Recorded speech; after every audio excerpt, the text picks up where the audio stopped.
Ladies and gentlemen, welcome to the Tayler Yarish Show. We're here Sunday night, late night, 9 p.m., late night if you're a grandmother. Here we are, baby. We're in it. Oh, man. What a week. What a week it's been. What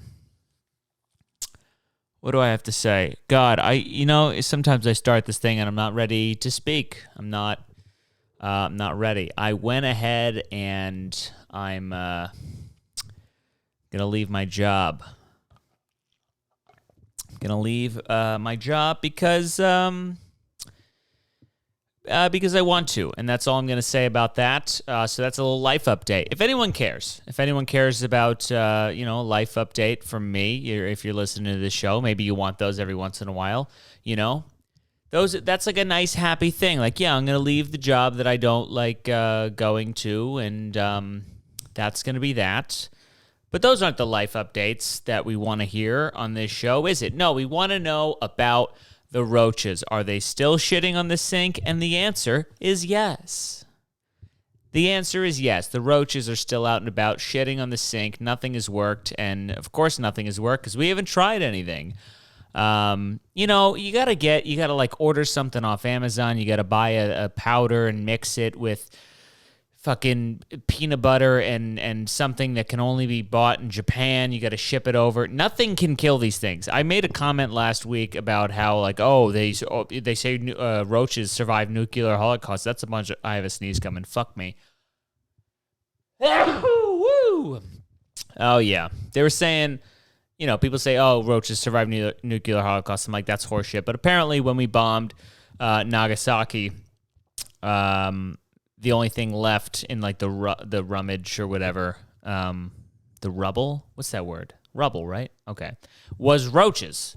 Now, that doesn't mean that the roaches couldn't have come in after the fact, but I guess they would have to survive the radiation. They're tough bugs. What do you want me to say? They're tough bugs, but apparently this powder and peanut butter can kill them. So I don't know. It's a strange life that we live. So that's that. But yeah, man, we're fucking blowing through October, huh? I mean, I like to salvage these moments in New York because we get about 2 weeks of good weather, rather. That was a slip. And then it goes into winter, and it just sucks. And we're already getting there. So right now we're in the place where it's like a beautiful day, and then it gets cold at night. And what is this show? Is this a weather show? What am I trying to say? I'm saying it's almost Halloween, and I love Halloween. I haven't been able to celebrate or do anything on Halloween the past few years. I'm always doing something else. But, dude, Halloween's fucking fun, all right? I don't care who you are. I don't care how old you are. I used to get mad, like, oh, these girls is dressing up like fucking, oh, you're a slutty fireman or whatever. I don't know why that used to bother me, but it doesn't anymore. Maybe because I haven't done it in a few years, I kind of miss it. I kind of miss getting a costume together. What are we gonna be? What are we gonna do? Where are we drinking as a dude? Obviously we didn't do it last year because of we did it, but we didn't like do anything really because of COVID. But I like nailing a costume, and costumes are hard for me because I feel like I always have to incorporate being bald into the like I can't be a dude who's not, unless I have a wig, the whatever the thing is, got to be bald, so my options are limited. Kate too, because she's a redhead. She's, you feel like, oh, I have to do, but we actually pulled it off last year when we just did a thing in the house. She was Alexa and I was Jeff Bezos. That was nice. I just kind of wore a suit. I don't know, felt lazy. I want to do 1 year when I just blow it out, when I just go crazy. You ever walk through those, like we have those Halloween stores that just pop up for a month? Isn't that always sketchy how that happens, by the way? These stores just pop up and then they're gone in a month. Like, I don't know. Those stores always sketch me out. Like those the H&R Block tax stores that just pop up. They have like a full-on brick and mortar and then they close within a month. Like, what is that job like? Why? You know what I mean? Like, the store's only open for that length of time. Like, are they aware? They have to be, obviously, they have to be aware of that. That'd be a ridiculous thing if they hired you and they're like, all right, welcome to the team. And then a couple months later, they're like, listen, guys, we got to cut back. We're firing everybody. You know, that can't happen. But it's a weird type of employment to throw yourself into, especially the Halloween one. Dude, the day after Halloween, it's like, get the fuck out of here, you know? But we go in those Halloween stores, I forget the big name of it, but there's so many things in there where I'm like, I would never use this. And like all the makeup and the thing, because it's never going to be as good as it is on the picture. You know, on the picture with the makeup thing, it looks perfect. The vampire teeth look perfect. I always end up throwing some shitty thing together with a t-shirt that I don't like, and I, pour blood on it or something, or I have to buy something off Amazon. I never just have the thing. I don't know how, like, girls, miraculously, they are very good at putting together Halloween costumes. You know, they find the right, like, oh, this was the headband that I needed to make a fucking nurse or whatever. I respect girls who wear costumes that aren't like reveal, like that's not the entire purpose. They're like, no, it's costume first, you know? Like if me and my boyfriend are going as a salt and pepper shake, like I'm gonna go full on salt. I'm not gonna be a sexy salt. There's no sexy salt. I am a cylindrical salt shaker, and that's what I am. I appreciate that when I see it, because you don't see it that often. And Halloween in the city, we don't really have trick-or-treaters. We have trick-or-treaters that go around and they like go into businesses. That's where they do the trick-or-treating. Like a 6-year-old will go into, a Rite Aid and be like, hey, do you have any candy? And then they leave there and then they go next door into like a furniture store. And they're like, what do you got? It's very odd. There's no real regulation for how it just somewhat works out, I guess. And then you trick or treat to the people in your building. I don't know, man. That's like the one part of growing up in the city where I'm just like, man, you're missing out. When people talk about like raising kids in the city, the good and the bad, oh, they don't get the backyard and they don't get yeah, there's trade-offs for sure. For sure. You don't get the backyard. But it's like you're not throwing ball with your fucking kid anyway. Shut up. You're just putting a swing set back there, and you think because you have a backyard. I didn't really have a backyard growing up. I mean, we did, but we didn't use it.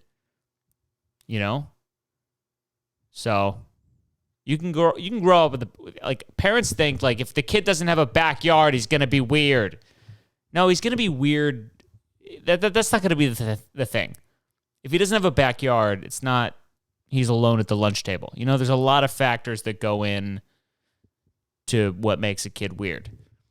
I think the kids who grow up in New York are usually not weird. They're in tune, They're weird in that they don't, they try to go anywhere outside of New York and they're fucked, but they don't know how to drive or do this and that, but other than that, I think it's fine. But the one thing is the Halloween. That's where you kind of, they miss out on just running through a whole neighborhood because you can't get into buildings in New York to go trick-or-treating unless people come outside and sit on the stoop, which I don't know if that's a thing.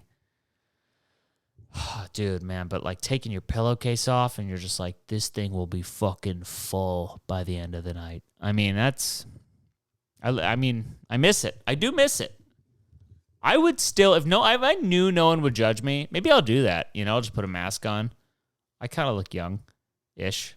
If I go clean shaven, I put like a full-on mask on. I'm definitely small enough to where I feel like I could get away with it. I think. I don't know. I might just carry myself like an adult. I'm fucking 28 years old, for crying out loud. Trick or treat. I wouldn't even know. Is that a good young kid voice? I don't know. I would do it. Why not? You burn a couple hours and you get a sack full of candy. I'm in.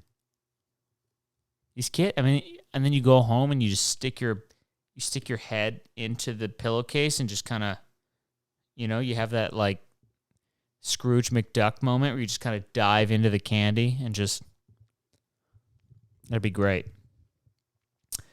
And Dr. Fauci said it was okay. Dr. Fauci just came out saying, you know what, I think it's okay for the children to trick or treat. That's not a good Fauci, is it? But he gave the okay, gave the thumbs up. You're allowed. God, man. I wish for like a day, if people just hung on my word and thought that I was that important, be like, you know what? I'll allow it. Oh, trick-or-treating, the children's pastime that millions of people do? Yeah, go ahead. And just like that, the whole country acts on your whim. I mean, dude, that's a level of fucking power, man. That's a level of power. Dude, think about where this guy was just 2 years ago, a couple years ago. Nobody even knew his name. Nobody gave a shit about this guy. I mean, the turnaround, the overnight success story. I mean, if I was full tinfoil hat, I would think that Fauci released this thing. Not saying that he did. But it would be amazing if that was the move, to be like, these people don't even understand what the fuck I can do. I'm the head of the CDC. I get taken for granted every day. I go into work and I'm like, hey guys, what's new? And they're like, nothing. There's nothing to do. We're just sitting here twiddling our thumbs. I've been doing Candy Crush for the last month. There's nothing going on. And then he cracks his fingers, goes in the back office, makes a couple phone calls, and then boom, COVID. That's probably not how it happened, but Anthony Fauci clarifies his Christmas gathering remarks, saying he will be spending the day with his family. If you're vaccinated, you can go. If you're not vaccinated, think about that, and you'll add an extra degree of protection, yada, yada. I don't know, man. I don't fucking know. If you want to go trick-or-treating, you gotta have 7 boosters. Make sure you get the boosters. We'll be handing boosters out. In lieu of candy this year, you will be getting a vaccine in the arm. We're not going to tell you which house it is that's going to be giving it to you. It'll be at random. Your children will ring the doorbell, and they will get shot in the arm with the vaccine. Depending on which area of the city that you live in, that will depend on, that will dictate which vaccine you actually get. If it's a Johnson & Johnson, we'll do 2 at once. 2 at once. And boosters will be given out as well. Dude, that's going to be a thing. I guarantee in the future, we're going to move away from candy and people will start giving out, masks for sure. Somebody, I guarantee you, will be giving out masks to children for Halloween. Or you'll see like a take one sign with masks. That's 100% going to happen. It has to. Do they make like candy masks? Like, how they make edible underwear? Like for sexy lingerie or whatever, like they make edible underwear. Do they make edible masks? I got to Google this. Edible masks. Edible face masks are now a thing. Boom. Wait, where is it? Oh, that's not a fucking face mask. This guy's like wearing a waffle on his face. That makes no sense. No, I'm talking about like a gummy...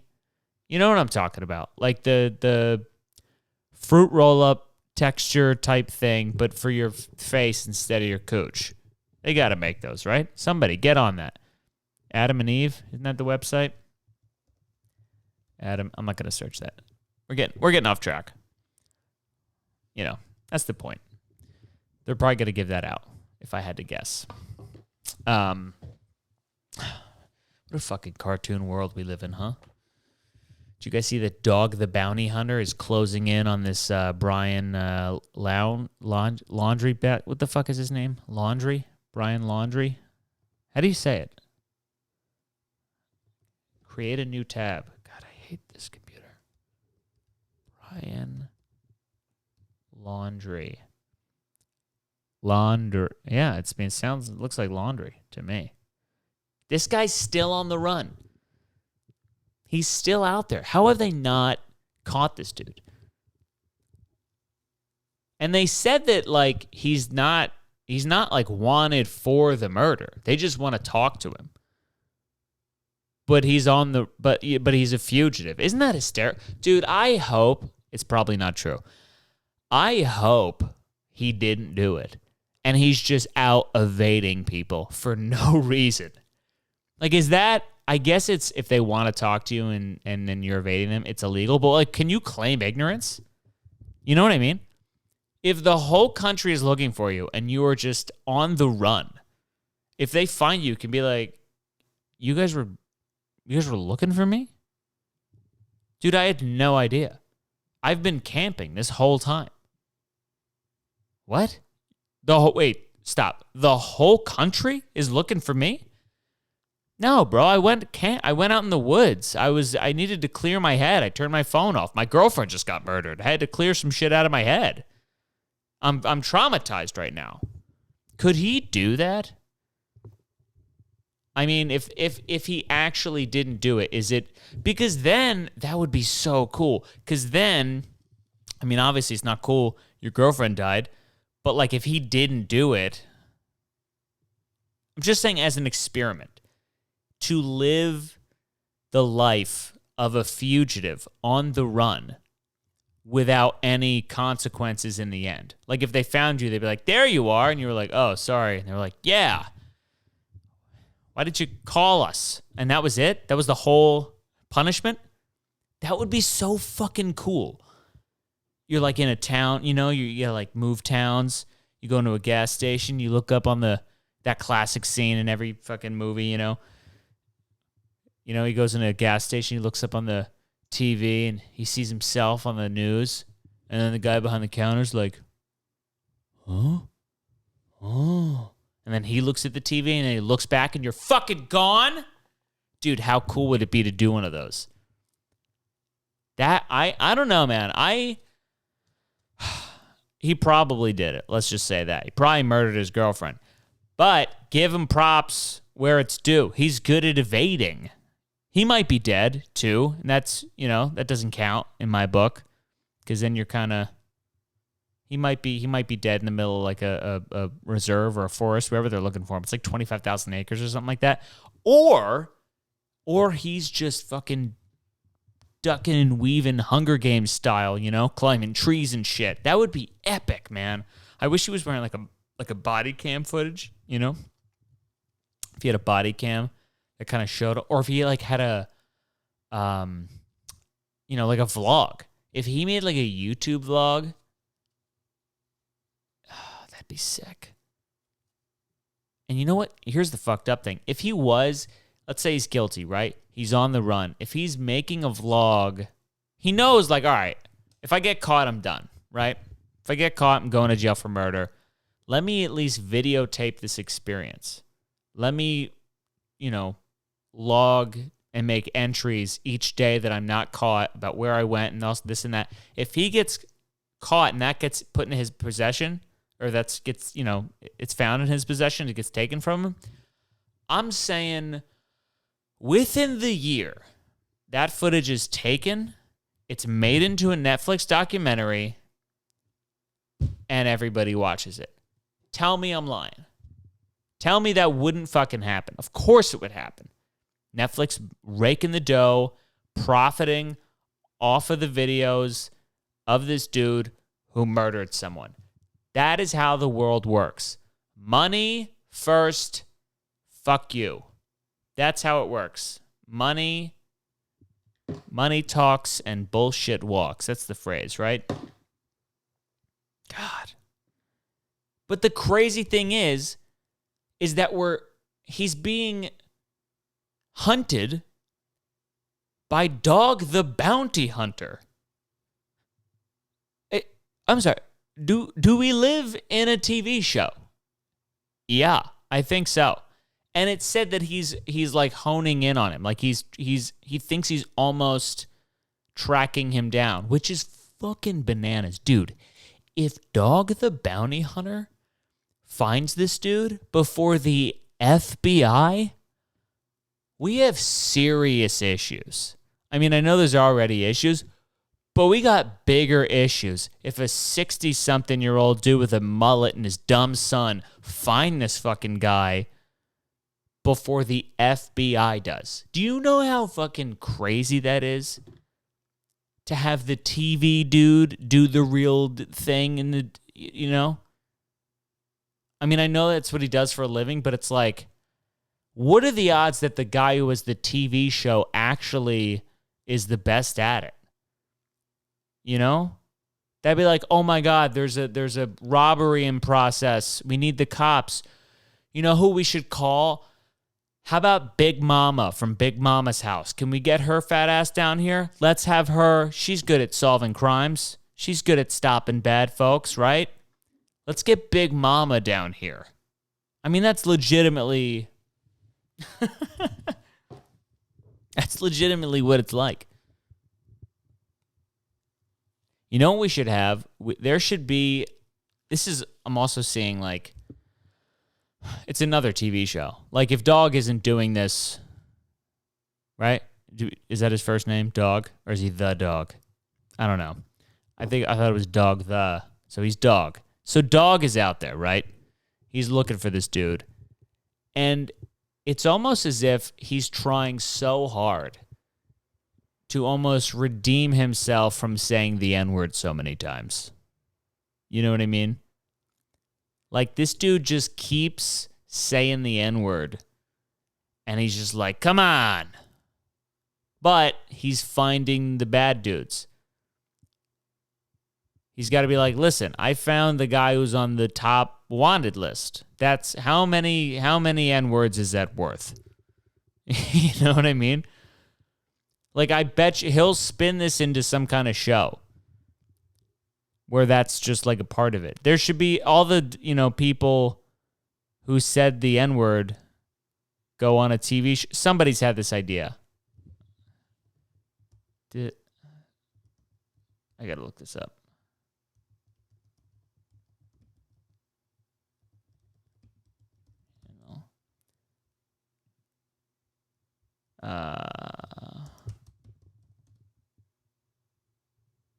I think it may have been Bill Burr. I'm not sure. But, I think he was making a point of, like, you have a channel where all the people who had TV shows who got canceled, that's where you watch their show. What I'm saying is put them all in one show. Like, it's Dog the Bounty Hunter, and he goes out and fights crime or tries to find these people, and then he comes home and he sits down and he has a slice of pizza made by the Papa John's guy, and then washes it down with a slice of pie from Paula Deen, and they're all just trading lines here and there. Like, that would be a show, and people would probably watch it. I don't know what it would be called. I'll let you guys at home. You figure that out, what you would call that show. If it was Dog the Bounty Hunter, if it was Papa John and Paula Deen. And fuck it, throw Charlie Sheen in there too. Why not? He's probably said it a few times or got caught. Listen, there's so many other people that have said it. There's just the ones that got caught for saying it, right? And there's probably more that I'm leaving out, but those are some of the big ones, especially the Papa John's guy who just can't stop saying it. Didn't he, this is old news, but he went to rehab or something because he just was like, we're really trying to just get me to stop saying the N-word. It's just, oh boy, it's really trying to knock it out of my vocabulary. God. That's bananas. Dog the Bounty Hunter. Like, isn't he like a grandfather? I think. That Dog the Bounty Hunter in his like 60s or whatever. Man, I hope he finds him. For the story, you know?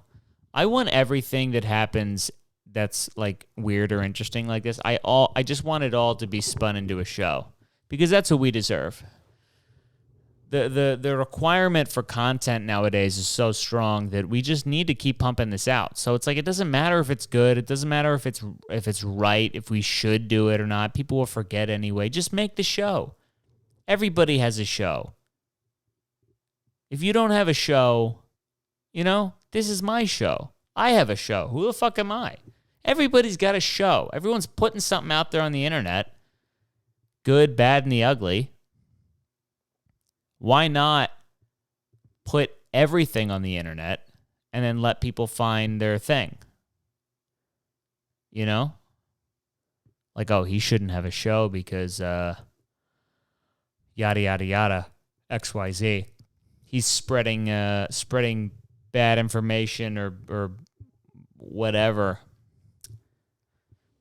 I don't know. I don't know how I feel about that. Like, oh, I don't want to take anybody's career away. Like, I don't know. If you said the N-word, do you get to be on national television? I don't know. Who makes those rules?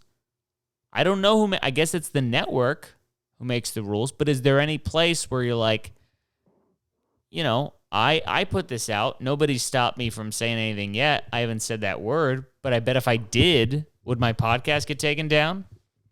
Like, who is the ultimate, who controls, like, the internet, you know? Can you put something out? I guess you could put something out there and people will just find it if they really like it. Because you put something on Facebook, Facebook takes it down. Put it on YouTube, YouTube takes it down. Put it on Instagram, Instagram takes it down. So it's like, who? Ah, man, we really are just, and I'm not saying that I want these people to put, if they're saying the N-word in their videos, that it should go out there. It's interesting the fact that somebody has the ability to take it down. That's all I'm saying. Not condoning it. But, yeah. Or like, what if, you know, like the Papa John's guy. He's not really on like a network. He just makes pizza. And so what is his path back? He's going into rehab. He's going into N-word rehab, right? And then do you just have to like make better pizza? Is that the end game for him? Goes into the meeting like, guys, listen, I think that we got a big uphill battle here, all right? And I think that if we're going to get on the other side of this, if we're going to still have a company, we got to raise the bar, all right? I'm talking about, let's pull out all the stops. I'm talking about garlic crust, throw cheese in there as well. We got to up our pepperoni game. Enough with the flat pepperonis. Let's get the cup ones that the good places use. What about fresh cheese?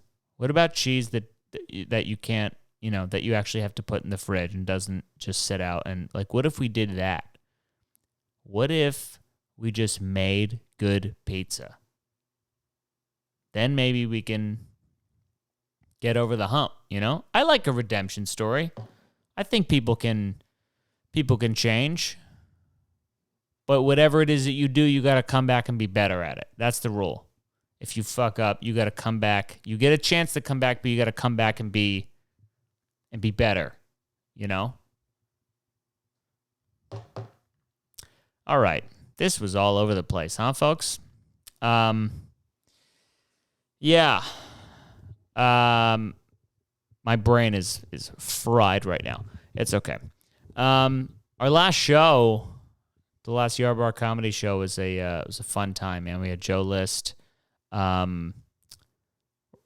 next show, we haven't dropped the lineup yet, but you lucky listeners, We got Mike Vecchione, Jared Freed, Gianmarco Ceresi, Shafi Hussein, Riley Lassen, and myself and Ted. It's going to be a good show. I mean, Mike Vecchione and Jared Freed already. If you don't know who they are, please look them up. They're very, very funny people, and they're going to be on the show. So, we want people to come out, and yeah, that's it. Like, share, subscribe, all that stuff. If there's some impossible way that you are listening to this and you don't follow me on social media, you could do that too. That'd be cool. That helps. That's where most of my shit goes anyway. Other than that, enjoy your week. Enjoy your Columbus Day, or Indigenous Peoples Day. Excuse me. Please don't cancel me. Is that what it's called now? Indigenous Peoples Day? Some white lady make that up, I bet you. Anyway, we'll see you next week. It's the podcast. Peace.